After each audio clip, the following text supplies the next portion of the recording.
MPSC आणि paper फुटीच्या संदर्भात, मग तो नीटचा असेल किंवा टीईटीचा असेल, या विरोधात राज्यव्यापी विभागीय आंदोलन, विभागीय कार्यालय छत्रपती संभाजीनगर यांच्या कार्यालयासमोर होत आहे. या आंदोलनाचं नेतृत्व प्राध्यापक विठ्ठल कांगणे सर करतायत. ते अनेक दिवसापासून या विद्यार्थ्यांची एक मोड बांधून या ठिकाणी आंदोलन करण्याचा प्रयत्न त्यांनी केला, परंतु हे राज्य सरकार दमनशाही आणि दडपशाहीच्या माध्यमातून या आंदोलनाचा आवाज दाबण्याचा प्रयत्न करत आहे आणि याचा आम्ही निषेध करत आहोत. आज दिवसभरात विठ्ठल कांगणे सर ज्या ज्या ठिकाणी जातील त्या त्या ठिकाणी जाणीवपूर्वक त्यांना रोखण्याचा प्रयत्न झाला. क्रांती चौकची परमिशन मागितली, ती परमिशन नाकारून विभागीय आयुक्त कार्यालयासमोर दिली आणि तिथंही त्या ठिकाणी स्टेज टाकायचा नाही, या अशा पद्धतीने नियम व अटी लावू त्या ठिकाणी आमचा आवाज दाबण्याचा प्रयत्न या व्यवस्थेने सुरू केलेला आहे, पोलीस प्रशासनाने सुरू केलेला आहे.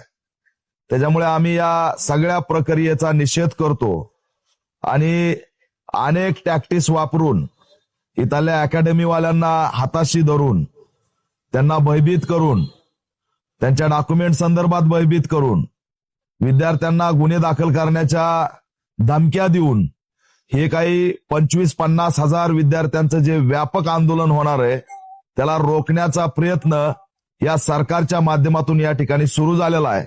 परंतु आम्ही शांत बसणार नाहीत. मी स्वतः उद्या 6 जुलै 2026 सकाळी 10 वाजता या आंदोलनात ताकदीने सहभागी होतोय आणि हे आंदोलन आता राज्यव्यापी होणार आहे.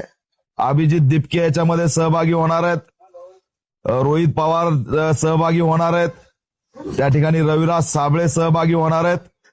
प्राध्यापक विठ्ठल कांगणे सरांच्या नेतृत्वात छत्रपती संभाजीनगर पासून उद्या पुकारलेला एल्गार राज्यभरात जिल्ह्यात गेल्याशिवाय राहणार नाही. आणि या पोलीस प्रशासन आणि राज्य सरकारला आम्ही इशारा देतोय की तुम्ही किती रोखताय ते आपण आता उद्या बघू. आणि म्हणून सगळ्या विद्यार्थ्यांना आव्हान करतोय, ही तुमच्या अस्तित्वाची शेवटची लढाई आहे. ही लढाई जर तुम्ही जिंकला नाहीत तर शिक्षण आणि तरी एक्झाम व्यवस्था पूर्ण उद्ध्वस्त झाल्याशिवाय राहणार नाही. त्याच्यामुळे जर तुमच्या अस्तित्वाची लढाई तुम्हाला जिंकायची असेल तर अकॅडमीवाल्यांच्या नादी लागू नका, धमक्यांना बळी पडू नका. हा देश डॉक्टर बाबासाहेब आंबेडकरांच्या संविधानावर चालतो. कुणी तुम्हाला टच करणार नाही. तुमचं नेतृत्व करण्यासाठी कांगणे सर जीवाची बाजी लावून पुढे आलेत. त्यांना साथ द्या, त्यांना निराश करू नका. आणि ते निराश होऊ नये त्याच्यासाठी आम्ही सुद्धा उद्या मैदानात उतरतोय. पोलीस प्रशासनाला विनंती करतोय की तात्काळ विभागीय आयुक्त कार्यालयासमोर आम्हाला स्टेज लावू द्या. विदाऊट स्टेज जर आमचा कार्यक्रम झाला तर उद्या त्या ठिकाणी त्याचे राज्यभर तीव्र पडसाद उमटल्याशिवाय राहणार नाहीत की दमनशाही आणि दडपशाही, हुकुमशाही कशा पद्धतीने विद्यार्थ्यांचा आवाज दाबते याचा मोठा मॅसेज उद्या गेल्याशिवाय राहणार नाही. म्हणून सगळ्या मराठवाडा विभागातल्या विद्यार्थ्यांना आव्हान करतोय, ट्रेननी बसा, बसनी बसा, गाड्यांनी या, पाऊस असू द्या, काही असू द्या, उद्याचं जर आंदोलन यशस्वी केलं तर क्रांती झाल्याशिवाय राहणार नाही, एवढं लक्षात ठेवा. आणि जनउठाव आणि क्रांती जर यशस्वी करायची असेल तर तुम्ही आत्ताची आता छत्रपती संभाजीनगरच्या दिशेने निघा आणि हे आंदोलन यशस्वी करा. मी या आंदोलनात उद्या सामील होतोय असं जाहीर आवाहन करतो. नमस्कार. लक्षात घ्या, तुम्हाला पोलीस प्रशासनानं सांगितलं होतं आंदोलनात जायचं नाही, पण त्यांनी हे सांगितलेलं आहे आंदोलनात जायचं नाही हा शब्द त्यांनी वापरला नाही. त्यांनी क्रांती चौकात जाऊ नका. आणि आपल्याला परमिशन जे भेटले ते विभागीय आयुक्त कार्यालय छत्रपती संभाजीनगर उद्या 10 वाजता यायचे.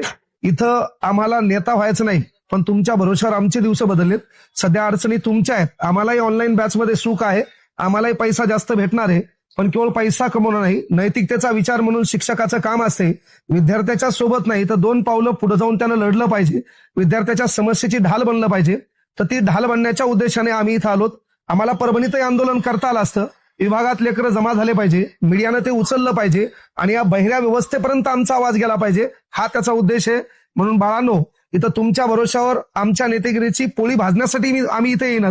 तुमच्या हक्कासाठी, तुमच्या न्यायासाठी, तुमच्या अस्तित्वाच्या लढाईसाठी आम्ही एकत्र आलो. म्हणून उद्या तुम्ही सकाळी 10 वाजता कोणाच्याही आमिषाला, प्रलोभनाला, धमकीला बळी न पडता तुम्ही इथं येसाल अशी एक अपेक्षा तुमच्याकडून ठेवतो. यात जर कदाचित तुम्ही पाठ फिरवली तर येणाऱ्या काळात शिक्षकाच्या वतीनं मी माझं हे शेवटचं आंदोलन समजेल, हाही शब्द इथून द्यालो. धन्यवाद.